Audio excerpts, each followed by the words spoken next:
Des Mauriciens qui profitent de leur plage publique, une image qui pourrait se raréfier à l'île Maurice.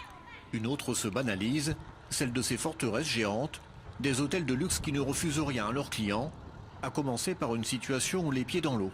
Résultat, à certains endroits, il devient difficile d'accéder à la mer. Il reste une centaine de mètres entre les deux hôtels.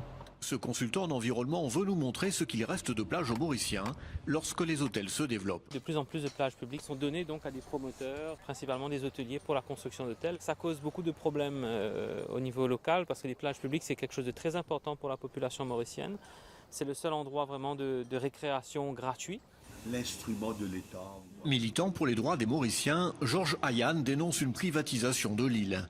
Pour lui, l'administration privilégierait les touristes à ses compatriotes. Cette autorité devient, si vous voulez, comme je dirais, agent immobilier. Il construit des bâtiments sur la plage publique. On voudrait être tranquille, seul, sur la plage, et non pas avec tous ces bâtiments, avec tous ces restaurants qui comme je dirais, que nous agacent, nous agressent aussi. Pourtant, c'est bien au tourisme que Maurice doit son développement. L'environnement et l'accès au public restent des données, parmi d'autres. La plage est un outil économique. Nous n'avons pas de pétrole, nous n'avons pas des ressources comparées à d'autres pays. Beach volley, kitesurf, les autorités ne manquent pas de projets. Objectif pour ces prochaines années, passer de 1 à 2 millions de touristes. Mais le calcul est risqué.